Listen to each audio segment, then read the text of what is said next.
रोहन बहुत समय के बाद अपने दोस्त बिट्टू से मिलने मनाली गया। पूरी रात के सफ़र के बाद अगली शाम तक वो मनाली पहुंचा। 7-8 साल के लंबे समय के बाद दोनों का मिलना हुआ था। सभी को अच्छा लग रहा था। वे लोग ड्रिंक नहीं करते थे तो डिनर के बाद देर रात तक बीती हुई बातों को याद करते हुए बातें करते रहे। रात के 12:30 बजे रोहन बाहर सड़क पर टहलने को निकला। आसमान में चांद चमक रहा था। रोहन भी अपने कानों में ईयरफोन लगाए धीमे म्यूजिक का मजा ले रहा था। तभी उसे सड़क की दीवार पर एक काला साया दिखाई दिया। रोहन ने यह सोचकर इग्नोर कर दिया कि शायद कोई ड्रिंक करके बैठा होगा, लेकिन जैसे ही उसकी दोबारा उस साये पर नज़र पड़ी तो रोहन के शरीर में कंपन सी होने लगी। दिल एक अनजान डर से धड़कने लगा। सामने जो भी उसने देखा, कोई भी डर जाता।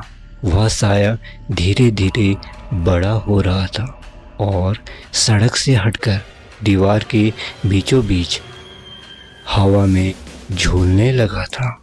रोहन को दोबारा उस साये को देखने की हिम्मत नहीं हुई और सीधा अंदर चला गया।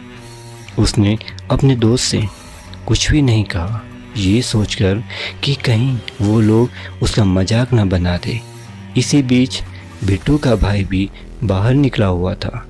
उसकी भी नज़र जब उस साये पर पड़ी तो उसे थोड़ा अजीब सा लगा कि रोहन वहाँ दीवार पर इतनी रात को क्या कर रहा है।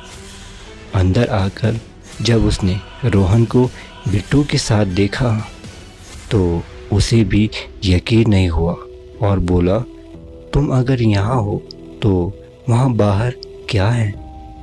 तभी रोहन बोला, पता नहीं, मैंने भी देखा, मुझे लगा कोई वहम हुआ है। उसके बाद तीनों ने हिम्मत करके बाहर निकले तो चांद की रोशनी में उन्हें बस खाली दीवार ही दिखाई दी।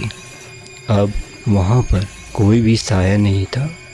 पूरी रात डर के कारण किसी को भी नींद नहीं आ रही थी। तीनों भूत प्रेत की बातें करते रहे। अगले दिन ये बात सभी में फैल गई तो पता चला उस दीवार की जगह पर पहले एक पेड़ हुआ करता था, जहाँ पर एक आदमी ने जुए में सब कुछ हारने के बाद खुद को फांसी लगाई थी।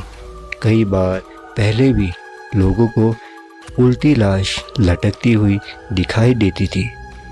इतना ही नहीं, यहाँ पर कुछ साल पहले जब यहाँ पर बिजली नहीं थी, भूत प्रेतों का वास हुआ करता था। सिर कटा हुआ भूत रात को जिसे भी दिख जाता था उसकी मौत हो जाती थी। इतनी सारी डरावनी किस्से सुनने के बाद रोहन को वहाँ पर रुकने की हिम्मत नहीं हुई और फिर से रात की बस लेकर वापस आ गया। यह कहानी नहीं, एक सच्ची घटना है। आप भी अपनी कहानी ज़रूर शेयर करें और साथ ही चैनल को सब्सक्राइब करना बिल्कुल ना भूलें।